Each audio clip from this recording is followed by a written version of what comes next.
Alors on aime bien venir ici parce que on est toujours tout seul.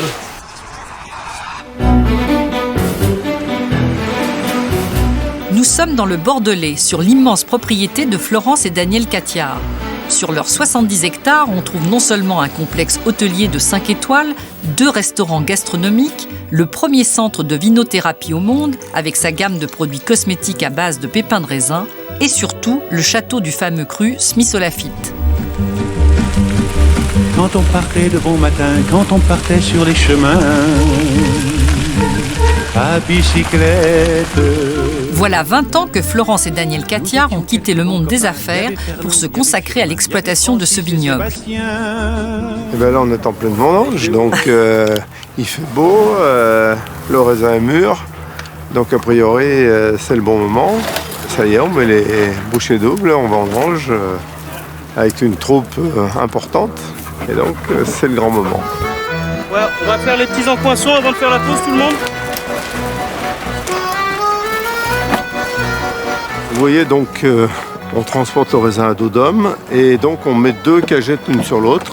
Donc c'est une bonne manière, si vous voulez, d'approcher le raisin sans le compacter et sans l'abîmer. Et ce que tu peux ajouter, Daniel, il ne le dit pas, mais c'est vrai, c'est qu'il y a 20 ans, c'est lui qui a eu l'idée de remplacer les hottes où le raisin est un peu écrasé au fond par un dos ergonomique, puisqu'à l'époque il sortait des magasins Go-Sport, et il a dit je vais mettre les dos ergonomiques des Sherpas de l'Himalaya. Comme ça le raisin est nickel. Et la première année, tous les crus classés venaient voir les vendanges du skieur et étaient morts de rire, et puis maintenant ça s'est complètement généralisé. Il faut dire qu'avant de se marier, Daniel Cathiard et Florence Bernard étaient des skieurs de haut niveau. Monique Perramon, Florence Bernard. Florence Bernard et Daniel Cathiard font connaissance dans l'équipe de France, aux côtés de devinez qui ? Jean-Claude Killy. Dans le ski, moi je trouve qu'on n'a pas réussi. Vous n'avez pas de champion olympique en face de vous. Vous avez des remplaçants et personne ne s'est cassé la jambe. Moi j'aurais aimé aller plus haut là. Hein. Mais... Peut-être parce qu'on n'a pas réussi, quoi. On a voulu sauter plus haut, faire autre chose, repartir dans d'autres domaines. À la mort du père de Daniel, en 1969, le jeune couple hérite de l'épicerie familiale dans les Alpes qu'il va rapidement transformer en une chaîne de supermarchés. Nous comptons ouvrir 6 nouveaux supermarchés et tout ceci fait beaucoup d'argent. Est-ce que c'est pas gênant d'être le premier ? Ah non, au contraire, c'est très encourageant. Difficile, c'est de rester. Et plus rien ne les arrête. Grâce à leur tempérament compétitif, ils deviennent aussi leaders sur un autre marché, celui des magasins de sport. Pourtant, en 1990, au sommet de leur réussite, ils décident de tout vendre et d'investir leur fortune dans un vignoble en ruine dans le Bordelais. On était dans un hélicoptère et tout d'un coup, on a dit « Oh, cet endroit est magnifique » et après on a appris que c'était le château Smith au Lafitte. Et 10 ans après, quand Daniel a décidé de changer de vie, ce qui n'était pas du tout prévu au programme, on s'est tous les deux souvenus de ce domaine qui était comme cette clairière de vigne au milieu des bois, et on s'est dit si jamais ce domaine se trouve un jour à vendre, si jamais on a les moyens de l'acheter, vraiment ça serait un beau rêve.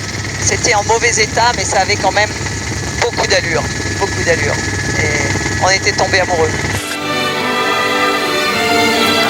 Cette maison, c'était un tas de ruines. Il y avait vraiment des trous dans le toit, du lierre sur les murs. Quand on tirait le lierre, le mur venait avec. Parce qu'en fait, elle avait appartenu à George Walker, qui était un ancien boxeur. Quand il venait au début, il avait jet privé, Rolls-Royce. À la fin, il avait eu un gros crack immobilier boursier, et il venait avec une toute petite voiture de location. En 2 ans, on s'est mis au travail et puis on a tout repris. On a mis les pierres à nu et aujourd'hui c'est fait une superbe chartreuse palladienne. Au total, ils investissent près de 40 millions d'euros dans le domaine. L'année suivante, ils construisent un grand complexe hôtelier, mais le pari est risqué car les premières vendanges sont catastrophiques. Quand on a acheté le château, on avait quand même mis tous nos sous sous nos pieds. On a gelé en 91, il a plu en 92, 93 c'était pas une immense année. Moi j'ai dit Daniel, on est ruiné, on est fini là. On n'a plus qu'à se désespérer, on finira jamais les travaux qu'on a enclenchés, etc. Il m'a dit mais non, c'est le métier qui rentre. Et une fois encore, l'obstination paye. Le vignoble réalise aujourd'hui près de 10 millions de chiffres d'affaires. Et pour présenter leurs plus belles bouteilles, Florence et Daniel Cathiard ont imaginé un endroit pour le moins surprenant. Alors c'est miraculeux. Hop. le sol s'ouvre. Là, on arrive donc dans le paradis, c'est-à-dire l'endroit où on conserve nos vieilles bouteilles. Et on a voulu faire quelque chose de très moderne, très contemporain, pour montrer qu'on est tourné vers le futur. Ça surprend beaucoup nos visiteurs. Les différents propriétaires ont bâti à toutes les époques, mais là, c'est un peu les Catiard qui s'expriment.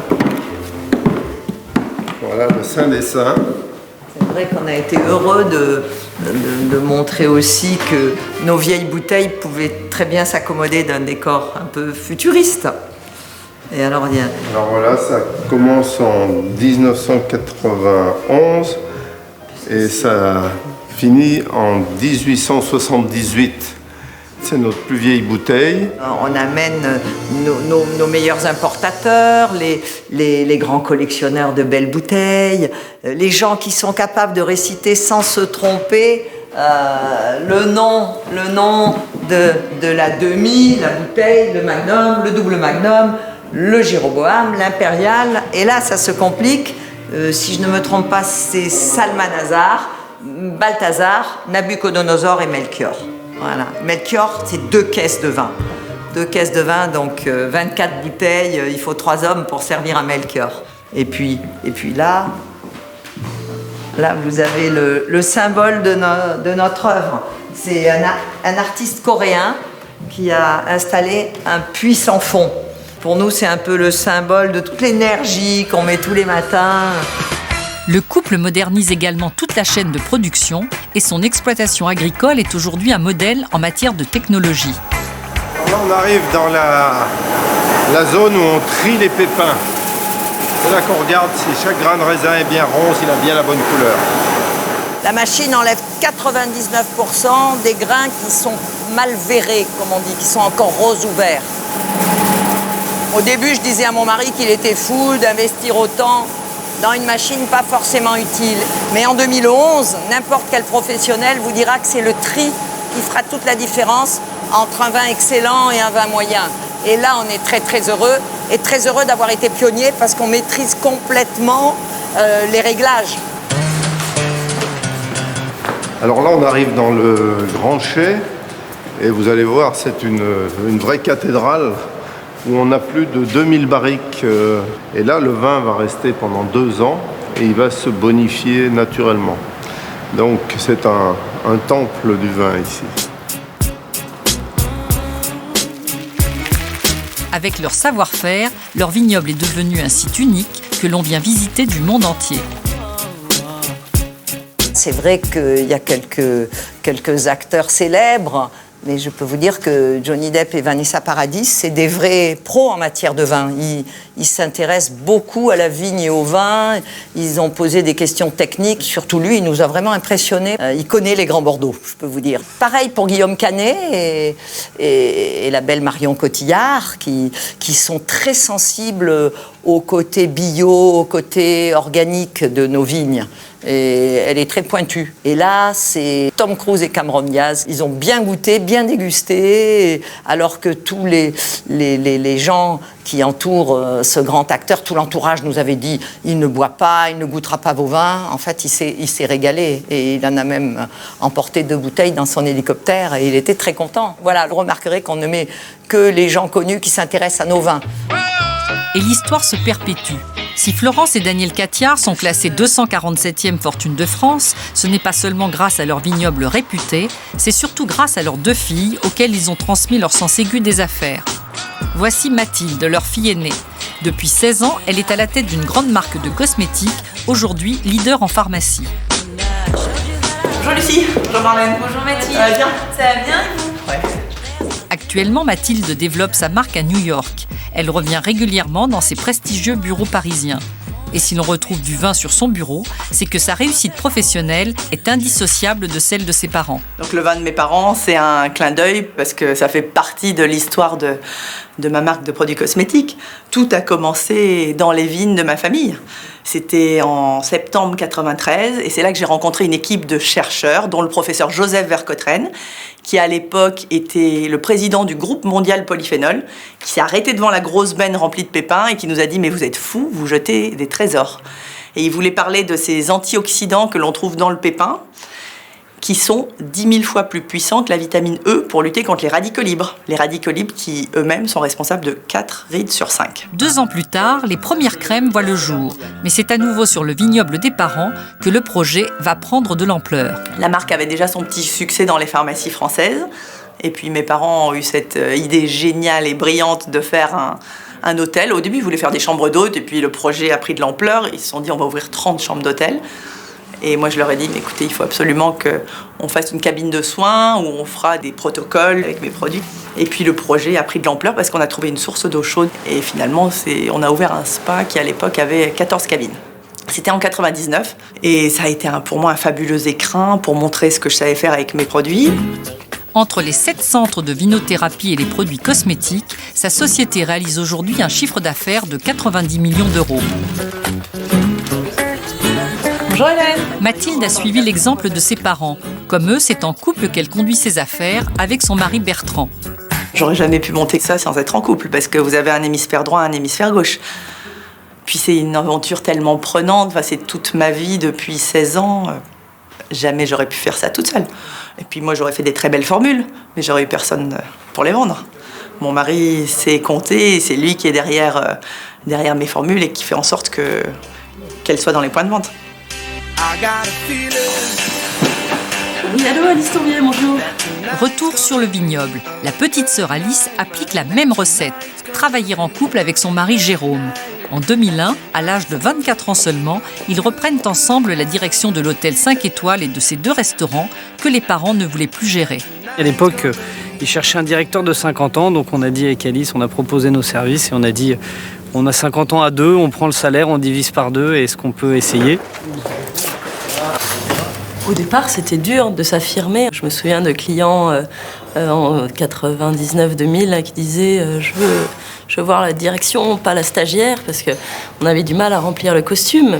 Alice et Jérôme ont accepté de faire le grand plongeon. Et au début, c'était un plongeon, c'était un peu la brasse coulée.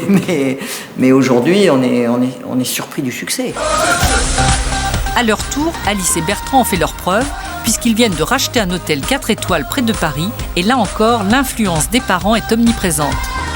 Ici, juste un clin d'œil, mais le menu du Café des Artistes est collé sur des étampes aux couleurs du vin de mes parents. La famille Catiard, 3 couples, 3 réussites. Et pour les 2 sœurs, aucun doute, leur détermination à aller toujours plus haut vient de leurs parents. Mes parents m'ont transmis l'esprit de la gagne. Dès que j'ai su marcher, ils m'ont mis sur des skis. Et puis, dès que j'avais l'âge de faire de la compétition, club des sports de l'Alpe d'Huez, tous les week-ends, et j'enquillais les slaloms. Et ouais, ça donne l'esprit de la gagne de faire 6 ans de compétition de ski. Et puis c'est familial. Enfin, vous avez bien vu l'esprit qui règne dans cette famille. Quand on fait les choses, on les fait pas à moitié, on les fait bien. Même si chaque couple a son domaine réservé, une douce rivalité est entretenue au sein même de la famille. Il y a toujours une certaine compétition. Intergendre ou intersœur même. Mais la stimulation n'empêche pas l'affection. Hein? Non, ça n'arrête pas. Chacun veut être le meilleur, veut faire mieux, veut briller dans son secteur. Ouais. Il faut avoir de l'ambition. On va pas vivre notre vie en se disant qu'on va faire moins bien. On est assez convaincus au fond de nous qu'on ira plus haut. En attendant, Florence et Daniel Catiard se sont offerts aussi un petit coin de paradis à 5 minutes de leur vignoble. Allez, c'est parti maintenant. En avant sur la Garonne boueuse. Et pas des moindres, puisqu'il s'agit d'une île de 55 hectares située sur la Garonne. Allez les chiens. Et pour rejoindre leur maison, il faut reprendre un bateau. Car comble du luxe, il y a un lac sur leur île. Un vrai trip à la Robinson Crusoe.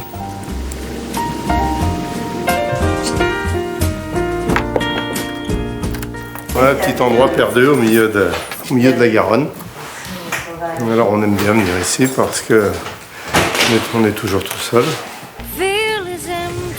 Moi, je pique une tête et puis je monte sur ma planche et je vais voir les oiseaux, parce que j'adore ça. Je vais voir si le couple de cygnes sauvages habite toujours la petite île du fond. On est comme les vignes, on se ressource ici. On retrouve effectivement la sérénité et un endroit pur, un endroit de solitude. N'hésitez pas à vous abonner, ça ne coûte rien, et à commenter les vidéos.